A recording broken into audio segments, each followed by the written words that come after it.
Oh man, I ain't gonna lie, that was a little cheesy, but you gotta love it. You gotta love it. You gotta love it. Flame on. How's everybody doing tonight? How's everybody? This is more of a, I guess, to kind of keep everything fresh and going. Just a little discussion that I put together for me and my bro here. So we're just gonna go ahead and start top everything off. Bakugan out season one was, in my defense, worth it. Like it had potential. I'm just gonna keep it a buck. It dragged a lot. The Drago going to the Dark Dimension arc, the Masquerade Alice arc. This is spoilers, by the way. Half of season one was so dragged out. I counted it, and it was like at least 7 filler episodes. But by the time you get to the end, yes, it's perfect setup for New Destroyer. The Bakugan go back to their dimension. It's perfect setup for season two. But season one is like a 7.58 at best. The journey's worth it. It's just a slog to get through, especially on a rewatch. Right. Uh What oh, my fault. technical difficulties, ladies and gentlemen? My fault, my fault, my fault. Uh, okay, Bakugan. How Dan met Drago, and then you have everybody else meeting their legendary Bakugan, and and then turned out Alice was Masquerade, and then all that, and then when you get into New Vestroya, then you get into people like the Vexos, and then now you got Helios. Now Helios was a beast, dude. I ain't even gonna cap to you. Helios was a pretty solid villain, but Why was he like Drago? He was literally like Drago. again, this is why I prefer the game better. The first game with Leonidas, you had an original character, an original bond for the game. Helios is pretty much like Dark Drago from New Vestroya or Bakugan Season 2. But if you go right for where the game left off, and have like the your original character, or just make a default for the original character for the game and have him be associated with the rogue Bakugan brawlers and make him a villain in season 2, one, it creates replay value for the game itself, and two, you have an original lead dragon Bakugan as your main villain. I just feel like making Helios as just a Drago knockoff. Yeah, you save assets and animation, but it's pretty bland overall, especially during the Dark Drago arc when he gets when Drago gets taken after Dan loses a battle. And yes, Bakugan is Yu-Gi-Oh, Pokemon, and Digimon all crammed into one. Let's be honest. Yeah, yeah, I would kind of say that too. So Seriously, I haven't even watched Bakugan in years, and I remember all this from the top of my head. Jesus Christ. yeah, and I now, how did you feel about what is it uh where they had the Baku gear? What was it? It was the third season. Oh, Gundalian Invade. No, was it Gundalian Invaders? that was season four. That was season four. Bakugan season three. It was when freaking Marucho made the Bakugan arena. Bakugan Battle Brawl season three. Yeah, season three was Gandalian Invaders. That was season three. But it was the fourth. I don't know. It was one of those seasons. But Yeah, I, it was season but three. it's just that they kept adding a lot of stuff to it. Like I feel like, Constant product placement, constant battle gears. It kind of just got annoying after a while. and Tavia said, actually, if it does remind me of Beyblade, kind of, sorta. Little bit, little bit. Yeah, this Beyblade anime brought to life. Now, if they did make a live action Beyblade, I don't know how I feel about that. But yeah, you have 4 seasons from the original show back in like the early 2000s. And then you have the reboot, which is or soft reboot, I should say, which is technically season 5. Now, how would you feel? Okay, so did you even play Bakugan back in the day? Briefly, Okay, briefly. what was your element? I have to ask. Pyros, I think the fire one. I was darkest. Yeah, that makes sense. Yeah, Hopefully, bro. we don't get copyrighted for this. Oh no, we're not gonna get copyrighted for anything. But because this is a PowerPoint that I made from scratch. But dude, remember back in the day going to these? Yeah, I remember this. Well, bro. late How 2000s, the, early nos- 2000s kids. the nostalgia, the freaking nostalgia of like sitting there, literally throwing your Bakugan on a table like you're actually bet. Oh my god, those were the days. You were too old for Beyblade, but you weren't old enough for Pokemon. Bakugan was like right in the middle. And when I say they had tournaments, they had tournaments. Bakugan was popular for a good minute until the IP literally imploded. I think after I want like I said after somewhere after season 3 because they kept cramming battle gear and product placement left and right. Like these kids can't afford all this battle gear. Like come on. Now, if you was like in middle school in our age and you had a fully battle geared out Maximus Helios, dude, your parents had money. Every bit. I'm talking about to buy the actual set itself. Jesus Christ. I think they were at like 150 if I remember. Yeah, and then they had a limited edition gold Maximus Helios, and I was like, bro. I'm not gonna So say the show went to hell again. It kind of just they milked it for what it was worth. That's the best way I could say it. now, Tavia, these are the I would say the games that Bakugan did release. Now, I played the first one, and I played Defenders of the Core. Defenders of the Core was actually pretty good. Defenders of the Court was solid. And The battle mode, the first one, and I didn't like how if you had the Nintendo DS version, it played same but differently than the PlayStation 2 version or the Xbox oh, version. console version was better. Console version was better. No question about that. It was like the Dragon Ball Z Budokai Tenkaichi 3 of, you know, It ba- was a different generation. The late 2000s kids had 90s kids had Dragon Ball and Budokai. Early 2000s kids had Bakugan. 2000s kid had Bakugan and Pokemon. Well, Pokemon Gen 2 onward. and then and Tavia said in the comments, then again, Dragon Ball Z, Yu-Gi-Oh, Yu Yu Hakusho, Inuyasha were my anime growing up. Well, Yu Yu Hakusho wrapped up like early 2000s. I think Yu Yu Hakusho came out in late 90s, 97 I want to say. I was born in the 90s, so I had the best. Yes, the original Pokemon was the best. Oh, Gen 1's the best hands down. But now before we hop into anything, oh wait, let's go back to this screen right here. Do you feel like they should have like not even I guess introduce Battle Gear, but at the same time at least tried to continue the story in a good like Okay, anime way? given this is imagine Dragon Ball Heroes, Pokemon, Beyblade, Bakugan, these are all promotional anime to sell merchandise and trading cards. Let's call it for what it is. It's just the fact that there was so much product placement that became a bigger priority than the story itself. Season 1, solid story. Season 2, retreaded at places, but season 2 found a good balance between product placement and story. Maximus Helios versus Maximus Dragos where it got a little over the top, but it was a good balance. Season Digimon 3, Digimon did a reboot, but it still wasn't better than Gen 1. oh, Gen 1 was way better. But yeah, they did do a reboot recently. But but yeah, after season 3, it was just okay. Is this stuff even going to sell at this point? Because you're not telling a good story. The characters are stagnant. You're trying to prop up these new characters who aren't taking off at all. At least at least if it's strictly a promotional anime, you can half-ass it. Oh, Beast Wars. That's a separate video. That's a separate video, Tevia. But We'll do a dynamic trio on that on the Transformers cartoon. yeah, separate from the movie review though. That's separate on my channel. That's But separate. I mean, season 1, season 2, Bakugan, and then Bakugan New Destroyer, they should have ended it right there. They should have been no season 3 because now you got Cartoon Network got rights to Bakugan, and now look at the reboot they have.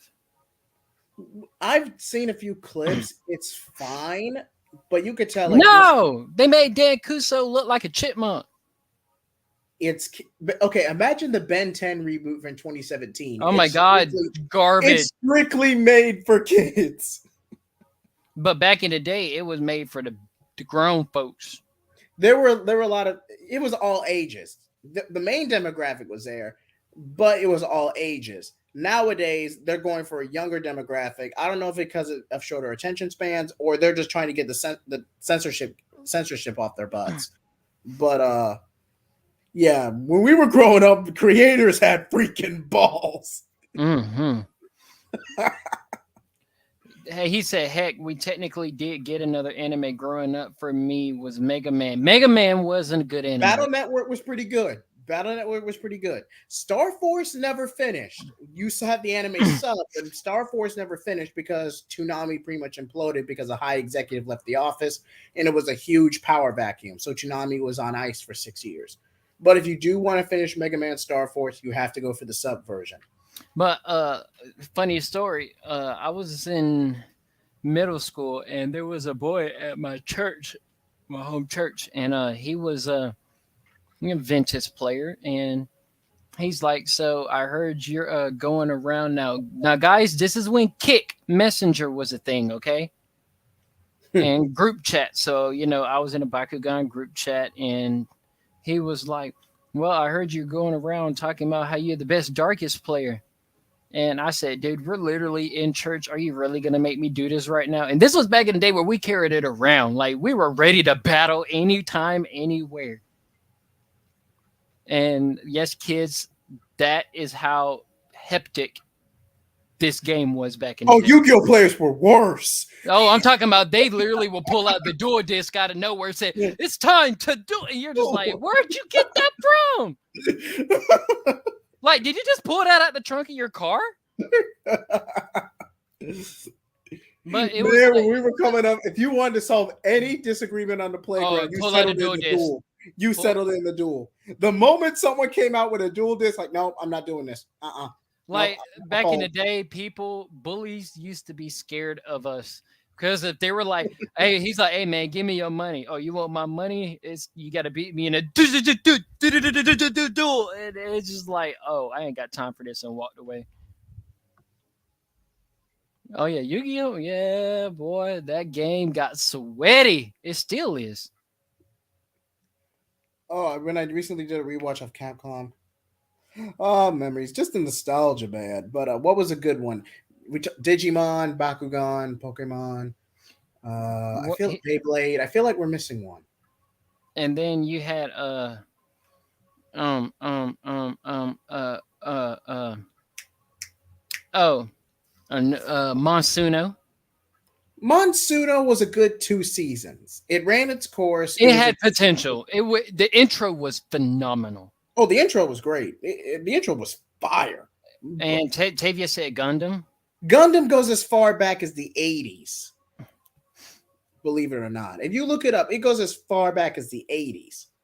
but I think what about the what was it Beetleborg where they morphed into those Yeah, Saban was trying to milk out every Saku Sentai footage he could get his hands on, and Power Rangers was the only one that really kicked off. Mass Rider tried, but it was kind of a one and done. It was kind of a one hit wonder. But I'm saying, Beetleborg, what was that other one though? Besides uh, Bakugan, Monsuno, it was the Beyblade, one Jason Pokemon, David Frank also did the voiceover for. It was the Metallic Guardian. What was it? Shit, I haven't seen that one in years. it was another like they battled with an item. What was the one where they transform into the monsters in their little handheld thingy? Wait, are you talking about the Digimon where they actually go into the digital world that season? Mm-mm. It's like they were in this um hold on, let me see if I can Google it. I could have sworn. Oh, this was like another one growing up. Show where they had monster DNA.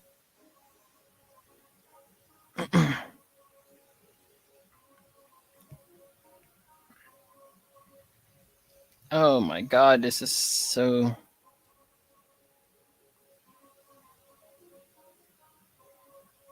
Oh my god. Yeah, there's Monsuno. It was a Nickelodeon show, I think. Nickelodeon. Um, Dang, Okay. I can't think of it. 96 shows. Hey Arnold, Rugrats, Are You Afraid of the Dark? All that. Cat Dog, Callisto Explains All, Doug, Rocco's Modern Life, Wild Thornberries, Angry Beavers, Keen and Kel, Rocket Power, SpongeBob, Legends of the Hidden Temple, The Secret World of Alex Mack, My Brother and Me, Cousin Skeeter, Double Dare, Salute Your Shorts, Hey Dude, Kablam, and Figure It Out. I'm not sure. Man, there were a lot of good 90s shows. It really was. I'm not sure. It'll It's similar to Mons. No, I have to do some research on that. But we're gonna go ahead. And he said, "What is we cat dog?" Danny Danny Phantom. Well, those are 2000 shows. Godzilla, Uh, Goes all the way back to the 60s, but there have been multiple adaptations. Fairly Odd Parents. Oh, the Jimmy Timmy Power Hour crossover was dope. Yes, no, I like that. That was my childhood. That really was my childhood.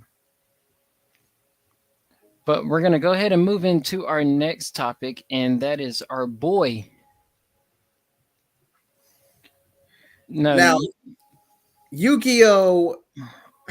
Dual Monsters was still the best. Now you have Zexal, you have Multi Summon and Dimension Link, but come on, there's a special place on Dual Monsters. Dual Monsters is iconic for a reason. In the Zero manga, do not read the Zero manga to chapter 0 to your kids. please don't. Now, do I think that Wait! I have to tell them this. I remember when we went to the comic book shop. I made my brother right here, right above him, the guy with the curly hair. I made him read chapter 0 as a dare, and he pissed his pants. the truth hurts?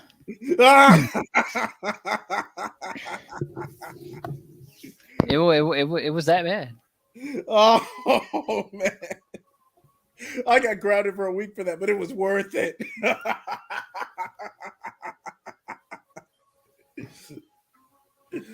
No, but in all seriousness, chapter 0 is dark. It is. I'm talking about it is dark. But I ain't gonna lie, the first gen Yu-Gi-Oh! I'm talking about Yugi Moto. Yugimoto, That Yugimoto, Dual always Monsters would be Gen my 1. yes, will be my best. I don't like five. I do like 5Ds. 5Ds is convoluted. The best version of 5Ds is the sub version, where you actually get the ending, GX. No, Both GX is dubbed as fine, but the sub gives you more closure when you get to the ending. 5Ds is pretty much just a convoluted time travel mess. it And a is. lot It made no sense at all. the subbed is better, but it doesn't save it. The sub Zexel was okay. Zexa was I. Arc 5 Arc 5 was fucking mid. No, I'll give it a 5 out of Arc 5 10. was mid, man. It was mid. Right out of 5. Maybe a 6 on a good day, but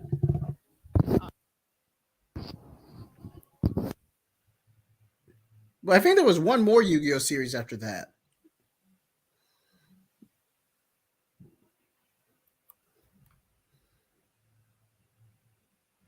Yes, we have seen the movies, Tevia.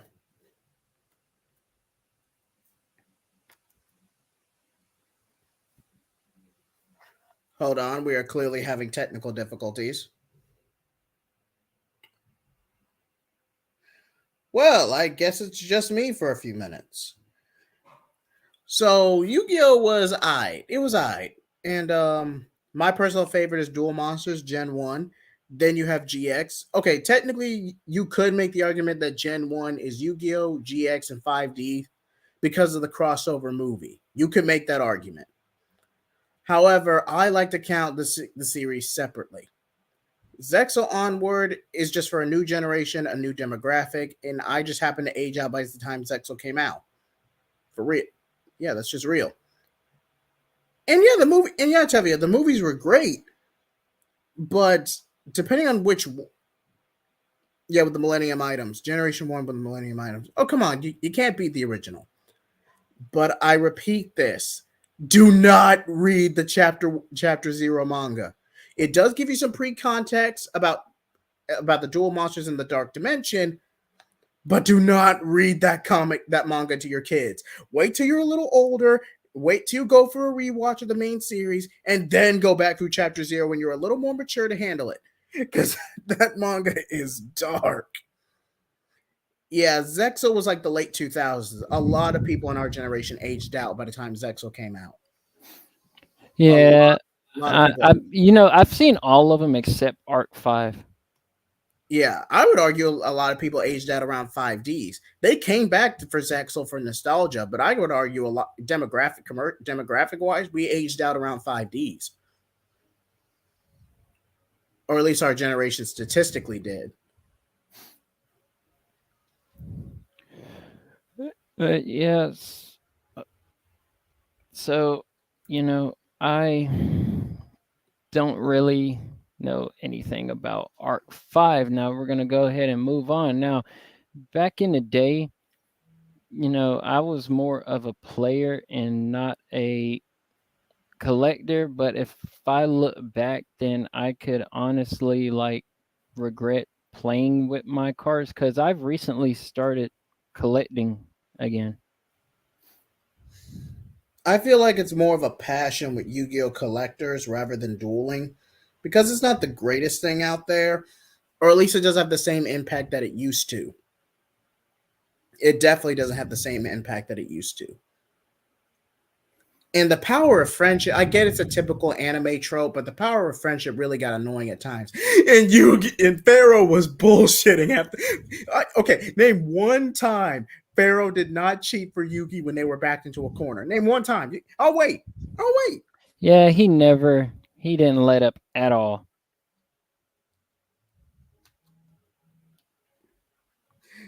Dueling is strictly 90s to early 2000s. That's a completely different generation. Our generation would be akin to Yu-Gi-Oh. The generation after us, 2000s to 2010, that would technically be Bakugan, Yu-Gi-Oh, Zexal, all of them. Beyblade is early to late. Is Beyblade is just Beyblade and Digimon are the whole 90s. If we're going off the promotional theme, and nice. That's not even I'm trying to what how's You it may have go? to start flipping pages, bro.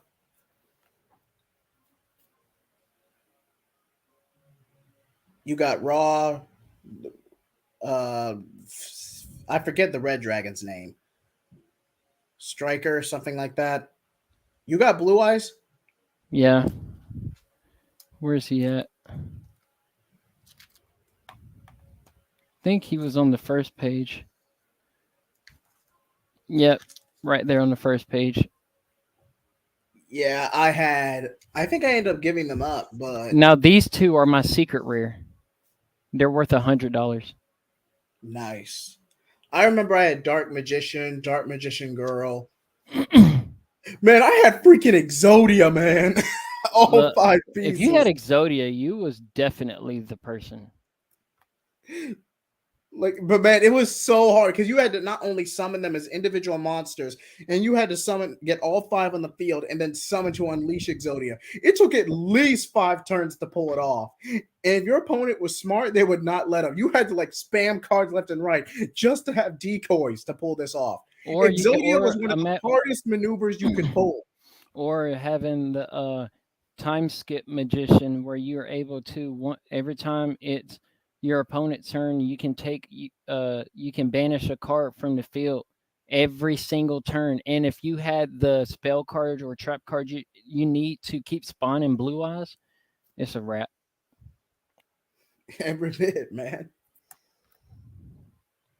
No, see, it's almost impossible to find Exodia in a trading card game because Exodia was freaking overpowered, both in the show and in the trading card collection, in the trading card game. If you had True. Exodia, you couldn't be touched. You couldn't. You win a battle automatically. All you had to do was pull the cards in your hand. Like, do you really want to do this? All All I have to do is play these 5 cards and summon them together, and it's a wrap.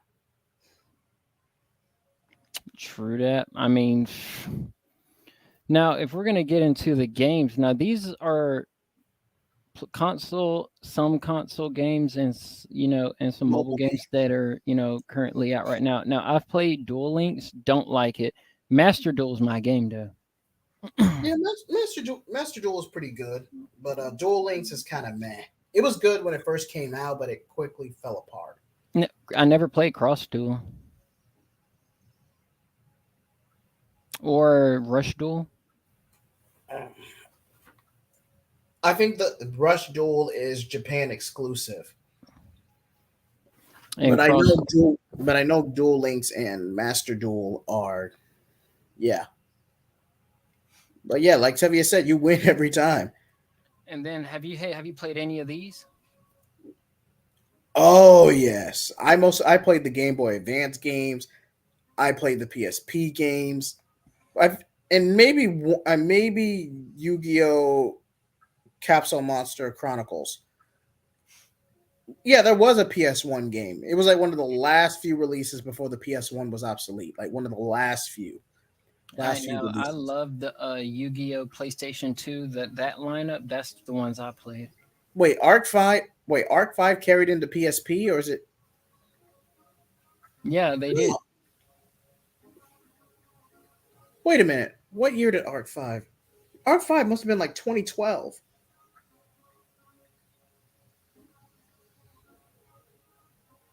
2014. The PSP was still relevant in 2014. Jesus Christ. Yeah, the PSP went obsolete like shortly after I went into high school.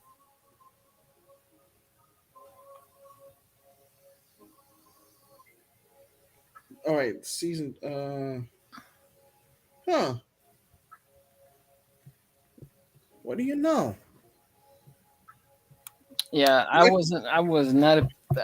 The PS2 was my console back in the day. PS2 was pretty sweet, but I feel like PS3 really asserted Sony's dominance over Microsoft and Xbox. PS3 onward.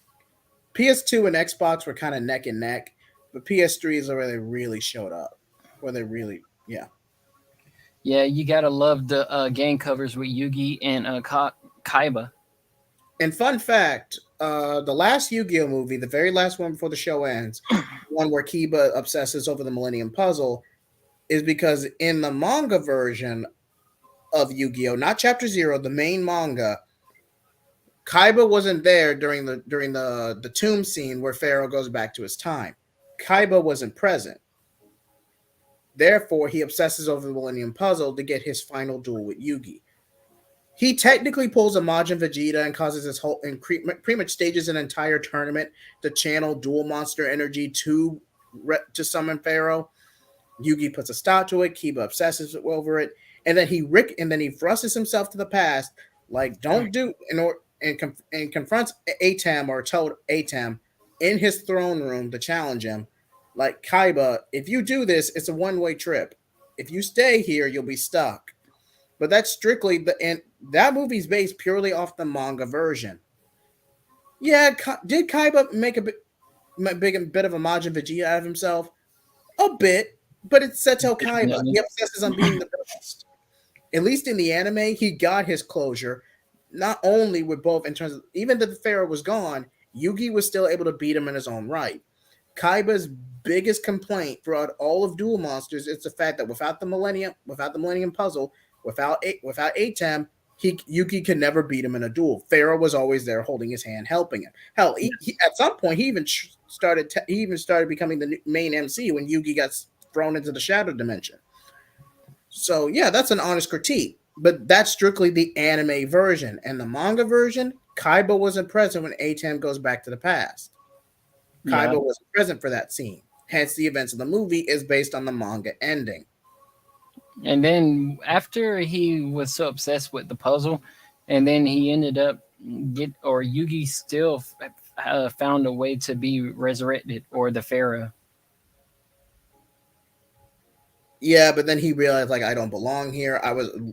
he had to go back to his time. Now you could make an argument, oh, time travel logic. Doesn't he get sealed in the puzzle anyway? Yeah, but that's only due to okay. It's a look. It's based on the manga ending. It's not perfect, but it was the last movie of Duel Monsters, the last movie of Generation One. It's a good bookend for what it is.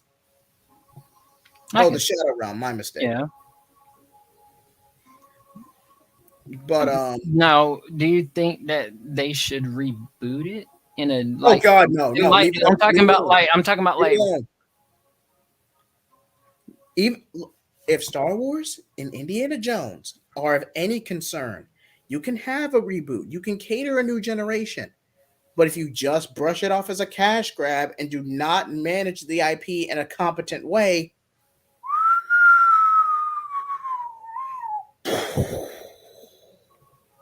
yeah, it's gonna plummet hard. Star Wars only got away with it as much as it did because Force Awakens was a literal copy paste of A New Hope. That's the only reason they got away with it as much as they did. So I mean, I feel like they should have left it after 5Ds, and I would say they should have just killed it at that point. I mean, The I don't. stories wasn't good at that point. It was strictly just selling the cards, these monsters, and merchandise. All they were doing was just, oh, we're just gonna create a new monster, sell it. Yeah, Bakugan. Yes, ultimately with these promotional animes, you fall into the same trap. At least with Dragon Ball Heroes, it's a little different because you actually have direct manga. It's actually being structured like a typical anime syndication. You have the manga material, you have these wacky, you have the storylines, you have a template. Because you're still making a profit and you still have this merchandise, it kind of fills the void from when Super ended. So it's still structured like a regular anime. With a lot of these promotional anime like Yu-Gi-Oh, Pokemon, once the fad dies out, the IPs pretty much implode because you can't sell them anymore. They can't make a profit. Pokemon kept revamping over. Pokemon rode purely off nostalgia. Keep Ash in the main anime while still having template characters in the game. That way you have a unique experience. If you're sick of Ash, you just go off the games. If you've aged out, you just stick with the games. But I feel like this was actually retiring Ash and Pikachu and having two new MCs. This is a high gamble for Pokemon because this is the first time they've actually didn't rely on Ash outside of the games or an OVA. And even then, in some of those OVAs, Ash makes an appearance at the very end. So this is a really high gamble. Mm. And I have a question for you. All right, Now, who do you think would win if we had got a Bakugan Yu-Gi-Oh crossover? depends which protagonist. Are we going Gen 1? Are we going Art We're 5? going we're going Gen 1. Oh, Yugi and a Tem, hands down. Really? Yeah. I mean, you don't think Draco would be, with both of the cores, Again, you're talking about two completely different game styles. But if you had Dan playing Duel Monsters, Yugi and Atem would beat him because Dragon. Dan. So you saying Blue Eyes White Dragon will beat Drago? Again, you're talking about two completely different play styles.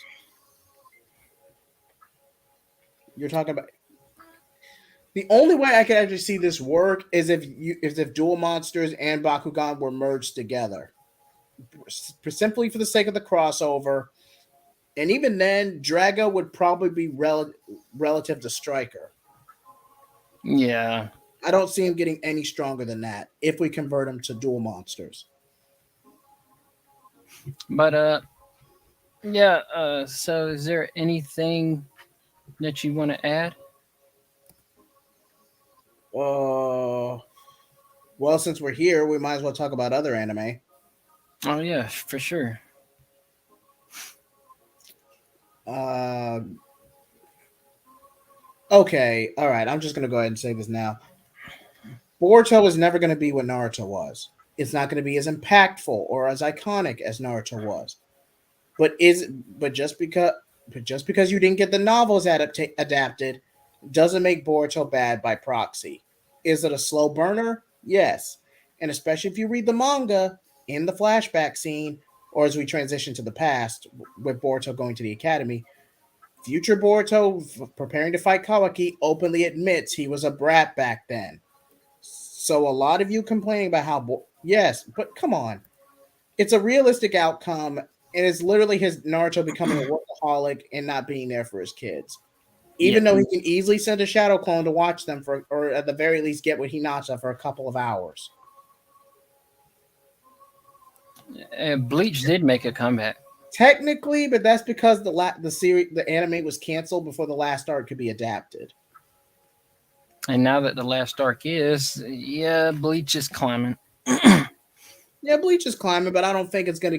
And there was a one shot I think where we do kind of go and see like the Bleach characters in the future, but it's not full scale next gen. It's just after the main anime, after a huge time skip where they're parents and they have kids, but it's not a full blown new generation yet. You're you're still involved with those characters. The reason Studio Pierrot did that with Naruto and Boruto is because of the success of the movie.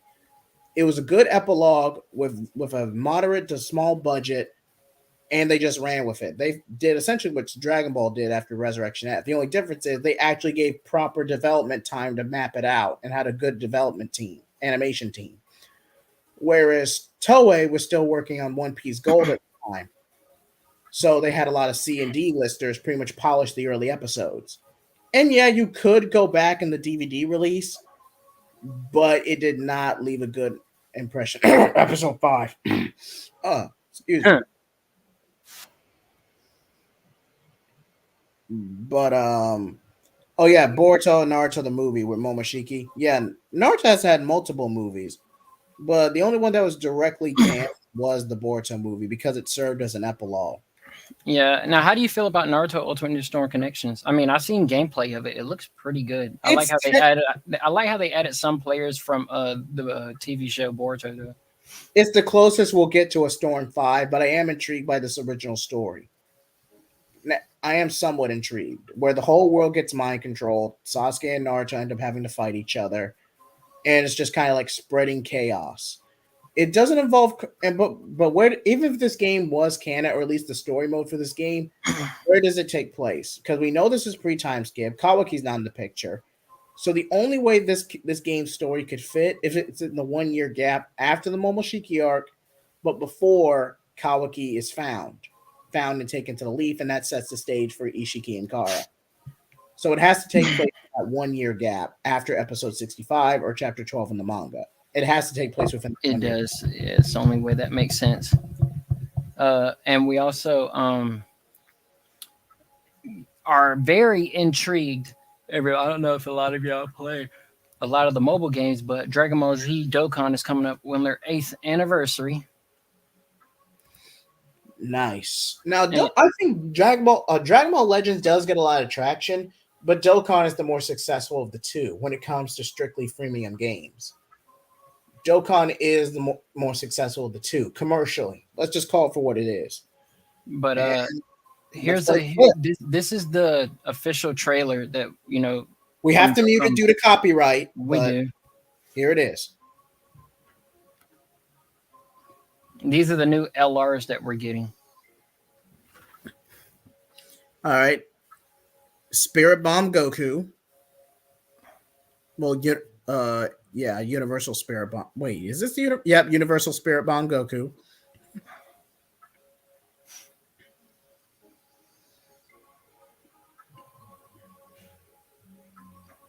I love the enemy. Oh, wait.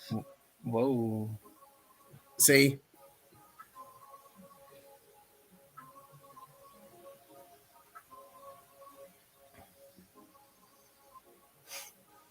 is that the only one? Universal Spirit Bomb Goku? Uh, we're getting a LR Super Saiyan 2 Vegeta and Super Saiyan 3 Goku card, and we're getting a Kit GT Goku and a Super Saiyan 4 Vegeta card. Huh. Nice. So, I'm very excited for that, and I think we're less than 4 days. I think, or maybe less than 3 days away. It's this Saturday, Nice. and I am I'm about to drop some or I'm about to drop some money on those banners. I pulled the new AGL Super Boo that just released under 300 stones.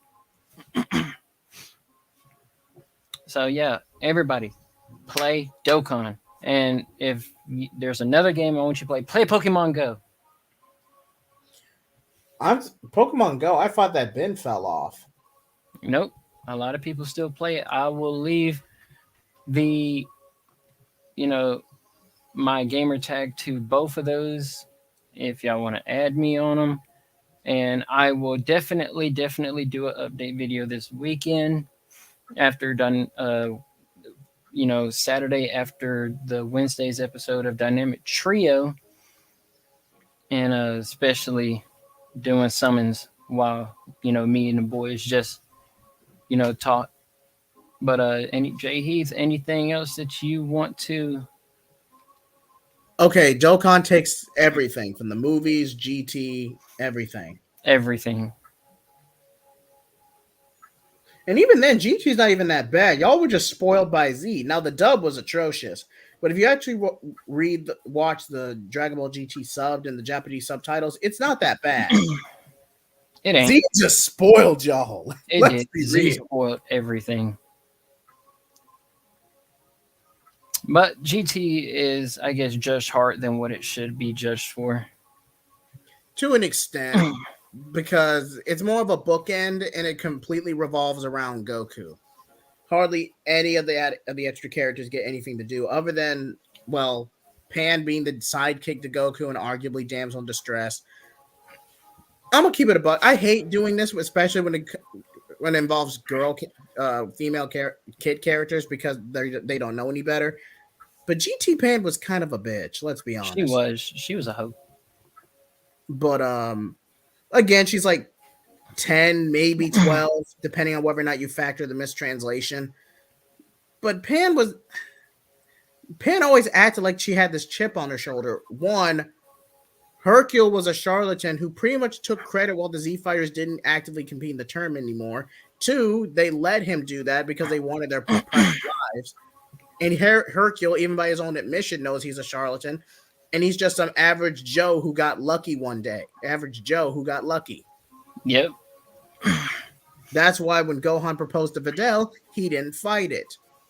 Because if he did try to, the honor of my daughter, the honor of my family, I don't accept you. If they really pulled the cultural crap, Gohan could kick his ass. Gohan would flick him like a bug. Sure, he can get Boo to fight for him, but that would be a pretty petty thing to do. And the last thing they want to do is risk Boo having an emotional breakdown and having a altered version of himself sprout again. So, Yep.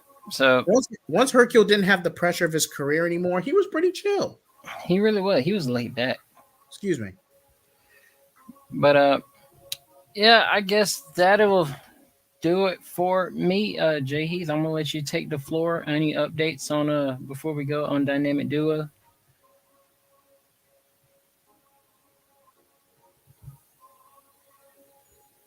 All right, if there's anything else you like to add, I think we can call this, man. Yeah, stay tuned still for Dynamic Trio whenever bro here. Actually, that is coming up in the future. I will officially post on my community tab the full lineup for these next set of videos and their dates. But Dynamic Duo is going to be rebranded because Tevia is officially joining our stream. And Blazing Shonen will be back soon. I just haven't decided which topic it's going to be. So stay tuned, like, comment, and subscribe, and flame off.